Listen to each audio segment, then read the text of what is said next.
c'est M. Yebga qui a effacé les informations du site et a mis celles qui lui étaient favorables.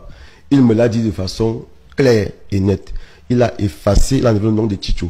Chicho, c'est la secrétaire aux finances. Oui. Elle était dans le même bureau que moi. J'étais secrétaire général, elle était secrétaire aux finances. Yebga était président aussi également. Donc, en enlevant Chicho, qui est actuellement dans le bureau du président Anissé Kane, Valentin Dormo, vice-président, même bureau avec Anissé Kane, et Anissé Kane est président, il mettait en réalité l'ancien bureau en place parce que j'avais collaboré avec lui et qu'il savait que c'est ça qui pouvait tenir quelque chose de sérieux. Mais comment fait-il pour faire ces modifications à partir du site internet du MINAT? Je tiens à dire que M. Yebga est un informaticien chevronné. À la base? À la base, c'est un informaticien chevronné. Et vous vous imaginez, il a été directeur informatique à ASONEL et à Eneo. Ça veut dire que si vous voyez la capacité de travail qu'il y a dans cette entreprise en termes informatiques, ça c'était qu'un jeu pour lui. Je crois qu'il a bénéficié des facilités forcément pour qu'il puisse avoir accès à ce que vous appelez les modules ou les serveurs qui sont logés au niveau de l'administration territoriale. Forcément, on lui a donné l'accès. Justement, il a eu des accès qui lui ont permis de faire ce travail. Et dans un des voices ou un de nos entretiens, il dit clairement que j'ai nettoyé le site. C'est ce qu'il dit. Il dit dans le voice. Notre invité de ce jour est en cavale depuis plusieurs jours. Nous avons âprement lutté pour pouvoir mettre la main sur lui. Et il fait les choux gras de la presse en ce moment. Me voit Jean-Benoît Bénéfice est notre invité. Bonsoir, merci d'être là. Bonsoir, mon cher Romaric Tenda. Merci de votre émission. Comme vous l'avez dit à l'entame de votre propos, je suis menacé, je suis intimidé par des personnes sans foi ni loi. Pour les besoins de la cause, et je me suis fait violence pour être sur votre plateau ce soir. Merci infiniment. Merci pour cette exclusivité. On vous annonce en cabale depuis quelques jours. Il paraît que vous êtes recherché par des personnes qui en veulent à votre vie personnelle. De quoi s'agit-il au fait? Bon, je crois que tout cela est lié à l'activité préélectorale en cours dans notre pays. Je suis militant du Manidem, membre du bureau politique et membre du comité de direction. Et bon, nous avons investi notre camarade, le professeur Maurice Kamto, pour pouvoir nous représenter à cette élection. Donc nous voulons populaire. Et pour des raisons inconnues, il s'est avéré qu'un ex de nos camarades, à savoir Judne Yebga, s'est proposé aussi de poser une candidature qui ne repose en réalité sur rien. Pourquoi? Parce que depuis le 2 juin 2018, M. Yebga Dieudonné a été exclu du parti avec 4 autres camarades. À partir de là... Depuis 2018? Depuis 2018, effectivement. À partir de là, la direction du parti qui avait été mise en place à l'enceinte de ce congrès, effectivement, a mis en place de nouveaux statuts. Ces statuts ont été, bien entendu, présentés à l'administration qui les a validés. Donc, après cet épisode, donc, il s'est avéré que pour des raisons de prébande ou de Moyen-Âge, M. Yebga s'est mis au service de certains membres du gouvernement qui ont mis des moyens colossaux à sa disposition. Et il m'a approché pour les besoins de la cause. À cette situation, j'ai révoqué un nom catégorique. Et à partir de là, tout ce que vous pouvez suivre après, et les fuites de nos conversations et les différentes sorties médiatiques que j'ai pu faire ou que d'autres personnes ont pu faire, ça a permis que la vérité éclate. Et encore plus, il y a eu, je veux dire, l'étape un peu plus cruciale qui a consisté à aller par des moyens inavoués changer le nom du président Anissé Kane. Nous allons en parler dans le cadre de cette production puisqu'on a la chance de vous avoir sur ce plateau, mais restons-en sur le fait que vous soyez en cavale depuis quelques jours. Qui vous poursuit et pour quelles raisons? Bon, comme j'ai dit, c'est des personnes sans foi ni loi qui me menacent et qui veulent me persécuter. Et je crois que ces personnes ne sont pas loin de ceux qui sont à l'origine de la situation actuelle, qui sont forcément tapis au ministère de l'administration territoriale, qui sont certainement dans l'entourage de M. Yebga, et peut-être que tous ceux qui ont contribué à cette nébuleuse, qui ont des intérêts inavoués contre le pays, qui peuvent penser que je suis un danger pour eux. Comment avez-vous su que vous étiez suivi par des personnes? Alors, il est arrivé que les miens me donnent des informations qui ont constaté que des personnes à la lieu suspecte de personnes en tenue était justement dans mon environnement vital et ils m'ont remonté rapidement l'information. Mais pour les besoins de sécurité eux-mêmes, ils ont préféré un peu se mettre à l'écart, toutes choses qui ont permis à ce que la puce soit mise à l'oreille et a été vérifiée par des proches aussi qui sont quand même dans certaines administrations de sécurité. J'ai donc préféré prendre des dispositions pour que justement je ne fasse pas l'objet d'un échange de façon abrupte. Oui. Alors dans une sortie vidéo postée sur les réseaux sociaux, on vous a vu dénier la qualité de secrétaire général du Maniden version Dieudonné Yebga, comme cela a été modifié sur le site de l'administration territoriale. Pourquoi avez-vous tenu à refuser cela? Oui, vous savez, j'ai été élu en 2015 avec Dieudonné Yebga comme président et moi-même secrétaire général. Et à ce moment précis-là, nous avons travaillé. Et lorsqu'il y a eu quelques situations de divergence au sein du parti, il a été question de jouer des médiations pour que justement on essaie de trouver le juste milieu et que le parti puisse avancer. Cela ayant été fait, il s'est avéré que un congrès a été convoqué le 2 juin 2018. Tous les camarades étaient conviés à ce congrès pour faire une sorte de paix des braves et d'avancer. Oui. Sauf qu'à cette occasion, donc, les membres ont été exclus parce qu'entre temps, les gens ont pris des postures contre le parti, donc complètement anti-parti.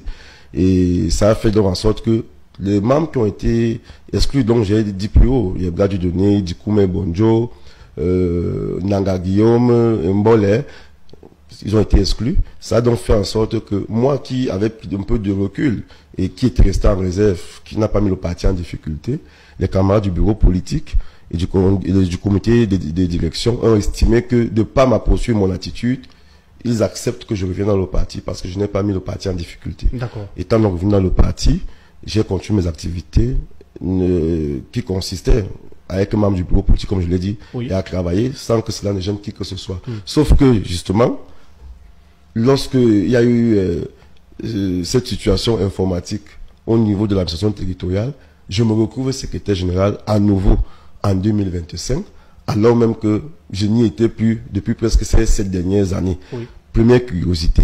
Deuxième curiosité, Yebga est président, alors même que il n'était plus membre, il avait été exclu depuis 2018. Toutes ces choses m'ont conforté dans la mesure où il fallait que je fasse une sortie pour me désolidariser des actions, comme je vais dire, qui me mettaient en difficulté. Et la réalité des faits, mais également toute l'architecture où l'argent a circulé avec pour mission de mettre en difficulté la candidature du candidat Maurice Kamto. Et là, c'est votre conscience qui vous parle de faire cela? Oui, il y a ma conscience, mais également il y a, je veux dire, l'éminence même de l'amour du pays. Ça dit, j'agis comme un patriote, ce n'est pas juste ma conscience. Oui. Ça dit, ma posture était celle d'un patriote qui voit que des gens, par des manœuvres, peuvent mettre le pays à feu et à sang. Il est donc question de dire la vérité aux Camerounais et que cela soit su de tous et que les différentes administrations qui ont compétence puissent se saisir de cela pour que justement ce soit mis à la lumière des faits et à la lumière justement des manigances et couper l'herbe là où il faut. Alors, plusieurs messages d'un enregistrement téléphonique sont en circulation sur les réseaux sociaux depuis quelques jours. Il s'est dit qu'il s'agit de vous en conversation avec Dieudonné Yebga. Pouvez-vous nous confirmer, en regardant la caméra naturellement, s'il s'agit bien de vous en conversation avec Dieudonné Yebga ou pas? Monsieur Oumaric, et à tous ceux qui nous écoutent et à travers le monde et dans les différentes plateformes de vos plans de diffusion, je tiens à dire de façon solennelle et de façon empirique que la situation de ces voices est authentique et c'est des appels, ce n'est pas un seul appel, Oui. c'est plusieurs appels que j'ai eu avec M. Dieudonné Yebga et tous ces appels ont été sécurisés de telle enseigne que je ne vais pas raconter des histoires pour nuire à qui que ce soit. C'est des faits et je les relate. Alors, à quel moment a eu lieu l'échange, cet échange téléphonique, et pourquoi est-ce que vous avez décidé de l'enregistrer? Ce qu'il faut dire, c'est que nous avons commencé à échanger depuis fort longtemps parce que, bon, naturellement, j'ai 2 téléphones et un opérateur, en fait, des opérateurs qui sont sur le territoire camerounais Bon, il y a un téléphone, lui, qui n'enregistre pas, sauf si à ma demande. Mais il y a un autre téléphone, lui, qui enregistre de façon spontanée, automatique, si vous voulez. Oui. Donc, lorsque j'ai eu des appels avec lui sur ce premier téléphone, qui n'enregistrait pas, je voulais comprendre. Sauf que les appels qui ont été faits par l'autre téléphone plus tard, qui enregistrent automatiquement, donc, ça peut que tout cela se soit passé et tous les événements, que je reviens en arrière Oui. pour dire, attention, ce téléphone, je crois qu'il enregistre. Oui. Alors, en vérifiant donc tout ce qui s'est dit et en voyant les faits qui ont été posés, j'ai vu que cela a été grave. Et parce que il s'agissait de mon nom, de ma personne et de mon ancienne qualité de secrétaire général du parti, je n'avais qu'un seul devoir. De rétablir la vérité sur la place publique. Exactement. Donc ça s'est retrouvé sur les réseaux sociaux. Affirmatif. Alors, dans cet échange téléphonique, est-ce que M. Dieudonné Yebga vous a bien confirmé que la modification des informations sur le site du ministère de l'administration territoriale était du fait du ministre lui-même et de sa complicité personnelle à lui, Dieudonné Yebga? Non, en réalité, il y a un échange qui n'a pas été enregistré, c'est vrai. Mais je veux dire, dans la console de nos échanges, c'est M. Yebga qui a effacé les informations du site et a mis celles qui lui étaient favorables. Il me l'a dit de façon claire et nette. Il a effacé, il a enlevé le nom de Chicho. Chicho, c'est la secrétaire aux finances. Oui. Elle était dans le même bureau que moi. J'étais secrétaire général, elle était secrétaire aux finances. Yebga était président aussi également. Donc, en enlevant Chicho, qui est actuellement dans le bureau du président Anissé Kane, Valentin Dormo, vice-président, même bureau avec Anissé Kane, et Anissé Kane président, il mettait en réalité l'ancien bureau en place parce que j'avais collaboré avec lui et qu'il savait que c'est ça qui pouvait tenir quelque chose de sérieux. Mais comment fait-il pour faire ces modifications à partir du site internet du MINAT? Je tiens à dire que M. Yebga est un informaticien chevronné. À la base? À la base, c'est un informaticien chevronné. Et vous vous imaginez, il a été directeur informatique à ASONEL et à Eneo. Ça veut dire que si vous voyez la capacité de travail qu'il y a dans cette entreprise en termes informatiques, ça c'était qu'un jeu pour lui. Je crois qu'il a bénéficié des facilités forcément pour qu'il puisse avoir accès à ce que vous appelez les modules ou les serveurs qui sont logés au niveau de l'administration territoriale. Forcément, on lui a donné l'accès. Justement, il a eu des accès qui lui ont permis de faire ce travail. Et dans un des voices ou un de nos entretiens, il dit clairement que j'ai nettoyé le site. C'est ce qu'il dit. Il dit dans le voice. C'est clair. Il a nettoyé le site. Moi, ça m'a amusé dans un premier temps avant de voir la gravité des faits. Vous qui côtoyez Dieudonné Yebga, qui est derrière lui d'après vous? Les membres du gouvernement. Les membres du gouvernement est assimilé. Puisque il me l'a dit. Il a dit à une autre personne qui nous est proche. Et un avocat, même pas un avocat ou banquier que vous pouvez imaginer, qui a joué un rôle dans cette affaire-là. Mais d'après vous, comment a-t-il fait pour trouver 30 millions de francs CFA, par exemple, pour déposer pour sa candidature? Qui le finance, selon vous? Non, il n'a pas un problème de financement. Les moyens ont été mis à sa disposition, il me l'a dit. Les moyens ont été mis à sa disposition, tout a été fait. Il n'a pas signé un document quelque part. Tout le dossier a été monté par ceux qui financent et il a pris les moyens qu'il fallait pour aller s'acquitter. Il m'a quand même ça, il me l'a avoué que lui-même il a pris les moyens, il allait payer la quittance au trésor public et après les parties déposées comme j'ai vu dans les médias. C'est le fameux avocat qui lui a donné de l'argent? Bon, on dit le fameux avocat, mais en réalité l'avocat est un intermédiaire dans la transaction en réalité. Mais aujourd'hui, quand vous échangez avec Dieudonné Yebga, est-ce que vous avez le sentiment qu'il regrette son geste, son acte? Monsieur Dieudonné Yebga ne regrette pas son acte. Pourquoi? Il était dans une logique de sabotage, il était dans une logique d'instrumentalisation, il était dans une logique de faire le forfait pour que la candidature du professeur Maurice Kamto ne prospère pas. Quelles sont les expressions qu'il a utilisées vis-à-vis de vous en parlant de cela? Non, moi, en parlant avec lui, il s'est appuyé sur... je vais dire la parole donnée qu'il avait déjà donnée à ses commanditaires. Il m'a dit j'ai donné mon accord, ils sont venus me chercher et je suis en train de faire ce qu'on me demande. Mais qui est-ce qu'il veut punir? Est-ce Anissé Kane ou Maurice Kamto? Je dirais que Anissé Kane ne représente rien lorsqu'on parle du destin du Cameroun. Anissé Kane est prêt à mourir pour le Cameroun. Moi, je suis prêt à mourir pour le Cameroun. C'est pour dire que le Cameroun est au-delà de nos personnes et de nos combats. Alors, si on ne met pas le Cameroun au-dessus de nos divergences, de nos combats ou des petits moyens financiers, qu'on nous propose pour détruire le destin de tout un peuple, on ne peut que dire que nous avons affaire à des clercs et à des personnes antipatriotes. Mais quel est le message que vous-même, vous pouvez transmettre à Dieudonné Yebga? Je peux dire seulement à Dieudonné Yebga que moi j'ai travaillé avec lui, il connaît mon honnêteté, il connaît ma sincérité, et que du haut de ses attributs traditionnels, je lui prêtais beaucoup de crédibilité jusqu'à ce que cette affaire survienne, que j'ai compris que je m'étais trompé. Quel commentaire est-ce que vous faites de toutes ces manœuvres qui visent à mettre à mal votre parti politique? Non, je crois que la manœuvre n'est pas forcément de mettre le parti politique en difficulté. C'est quoi le but? La manœuvre est de bloquer la candidature du professeur Maurice Kamto. C'est ça l'objectif. C'est pour ça justement que nous nous battons avec toutes les armes que nous avons pour montrer que nous sommes un parti qui est légaliste, nous sommes un parti qui est irréprochable, et nous sommes un parti qui a travaillé pour avoir un élu. De quel droit M. Yebga va se prévaloir pour déposer un dossier, alors qu'en 2020, législative et municipale, nous avons eu des listes à Douala premier et dans le Mongo, où c'est dans le Mongo que nous avons pu avoir un élu investi par le président actuel, Anissé Ekane. Oui. Comment se fait-il donc que 7 ans, 8 ans plus tard, ils viennent pour se prévaloir d'un élu qu'il n'a même pas investi? C'est donc pour ça que toutes ces manœuvres contribuent à un seul objectif, mettre en difficulté la candidature du professeur Maurice Kamto, qui en réalité ne souffre de rien.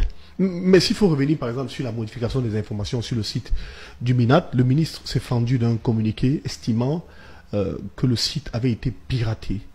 Est-ce que c'est possible ça? Je tiens à dire que la sortie du ministre est faite quelques heures après la diffusion de ma vidéo où je dénonce justement mon nom dans cette forfaiture. Donc, ce qui est constant, le communiqué du ministre est en déphasage avec les faits. La preuve, c'est que à l'instant où nous faisons cet entretien, mon nom est toujours sur le site de l'administration territoriale. Ça veut donc dire qu'il ne s'agissait pas d'un piratage. Il s'agit des actes savamment orchestrés et organisés par des personnes connues et qui font semblant de vouloir nier la réalité des faits. Alors, est-ce que dans tout ce phénomène, vous avez été approché par les membres de l'administration pour vous rallier, par exemple, à Dieudonné Yebga contre une somme d'argent, par exemple? Si oui, quelle a été votre réaction? Il ne faut pas le cacher, il faut le dire au Camerounais. J'ai été approché. Ça, ce n'est qu'un secret de polichinelle. J'ai été approché. Qui vous a approché? Qu'est-ce qu'on vous a dit? Qu'est-ce qu'on vous a proposé? Bon, pour dire vrai, des émissaires, oui. Des émissaires, des officiels de l'administration territoriale, de la présidence de la République, qui ont envoyé des personnes.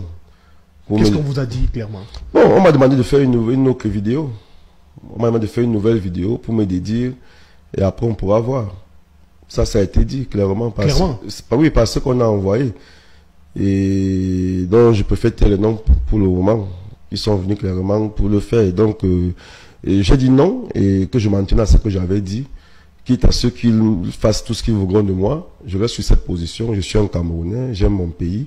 Je pense qu'il faut changer les méthodes. On n'achète pas les citoyens avec des sommes sonnantes et trébuchantes, parce qu'on estime que nous sommes à la lisière de la pauvreté, de la mendicité et du besoin quotidien. Moi, j'ai dit non, et je dirais non, même si cela se répète. C'est pour ça que je suis constant sur mes déclarations. Alors, votre candidat a déposé devant le Conseil constitutionnel un recours. Qu'est-ce que vous pourrez dire aux membres de cette institution après le rejet de la candidature de Maurice Kamto par le Conseil électoral d'élections Cameroun? S'il fallait vous adresser aux membres du Conseil constitutionnel qui vont statuer, je crois que c'est à partir de lundi, qu'est-ce que vous leur direz? Moi, je dirais que c'est mon membre du Conseil constitutionnel qui sont, à l'évidence, qui sont des parents, qui sont des grands-parents. C'est des personnes âgées. Nous leur donnons la capacité de la sagesse, qui incarnent tout leur cheminement dans la magistrature ou dans les différentes fonctions qu'elles ont eu à occuper, toutes ces personnalités-là. Moi, je vais leur dire que pensez au Cameroun de demain. Moi, je suis un jeune Camerounais. Je suis entré dans la politique, j'étais lycéen. Et lorsque je suis entré en politique, c'est au Manidem que moi j'ai commencé. Et mes maîtres politiques, c'est les Anissé Ekane, c'est Abana Pama, c'est Ngonda, c'est les Makit, c'est les Ariette Ekwe, tous ceux que vous connaissez dans le cadre de l'UPC, ils m'ont formé. Ça fait 23 ans que je milite. Et j'estime que le Cameroun de demain se fait aujourd'hui. Et les sages du Conseil constitutionnel doivent donc penser à l'avenir du Cameroun, de leurs enfants, de leurs petits-enfants, pour qu'ils laissent à la postérité une décision qui fera date, une décision qui transformera certainement le Cameroun.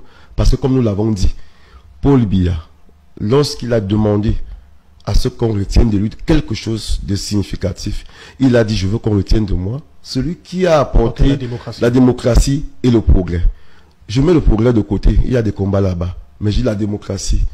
Il a là une opportunité, ou alors ils ont là une opportunité de graver dans le marbre la démocratie dont Paul Biya avait annoncé il y a pratiquement 35 ans en arrière. Et naturellement, pourquoi la candidature de Maurice Kamto gêne tant? Il faut dire que la candidature de Maurice Kamto est suscitée par un élan populaire. Ce n'est pas juste Maurice Kamto. Maurice Kamto ne s'appartient plus. Maurice Kamto appartient au peuple camerounais. Et le peuple camerounais est en train de se métamorphoser. Il est en train de se fermenter parce qu'il se prépare à l'élection du 2025, du 12 octobre 2025, avec en filigrane l'espoir d'un changement, l'espoir d'un nouveau souffle pour que le Cameroun se relance. Parce qu'actuellement, nous sommes dans un pays bloqué. On ne voit pas le chef de l'État. On ne l'entend pas. Il n'agit pas. Le peuple attend donc que le Conseil constitutionnel puisse donner droit à la candidature du professeur Maurice Kamto. Et lui qui est suscité par le peuple pourra donc, à ce moment précis, dire quelque chose. Parce que le peuple attend aussi l'écouter. Alors, dans le cas où le Conseil constitutionnel rétablit Maurice Kamto et permet qu'il soit effectivement candidat à l'élection présidentielle, à quoi faut-il s'attendre de la part du Manidem? Qu'est-ce que vous préparez dans ce cas? Non, ce qu'il faut dire, c'est que nous attendons, avant même que cette décision n'arrive, nous continuons de mobiliser les masses. Vous avez vu, donc, le siège du parti a été encerclé par la police, la gendarmerie qui dorment la nuit et jour. Oui. Voilà. Donc, tout ça, c'est des signaux qui montrent qu'ils seront là pour nous protéger encore pour longtemps. Parce que nous mobilisons la population, nous mobilisons le peuple pour dire que restez serein, restez calme. La décision du Conseil va tomber si elle a notre faveur, comme nous le souhaitons. Oui. Ensemble, donc, nous porterons Maurice Kamto firmement. D'accord. Merci beaucoup, Monsieur Mauvois. Je pense que c'est ici qu'on va mettre un thème à cet entretien. Merci d'être venu. Vous avez peut-être un dernier mot pour la fin? Oui, le dernier mot que je peux dire, c'est d'encourager tous les Camerounais qui se sont inscrits sur les listes électorales, d'aller récupérer leur carte d'électeur, de bien garder leur carte nationale d'identité et d'aller voter le 12 octobre 2025 parce que c'est un moment important de l'histoire de notre pays qui va se jouer. Merci infiniment. Merci d'avoir répondu à nos questions. Je suppose que vous allez rentrer dans votre cachette. J'essaie de me cacher et d'être discret. Merci. Merci d'avoir répondu à nos questions. Merci également à vous de nous avoir suivis. Un merci particulier à Martial Essomba qui a chapeauté l'équipe de production de cette émission. On se retrouve bientôt avec un autre invité avec le même plaisir. Continuez de suivre l'actualité de la présidentielle au Cameroun sur Africa Renaissance TV, sur l'ensemble de nos plateformes et surtout n'hésitez pas de vous abonner. On se retrouve bientôt avec le même plaisir, le même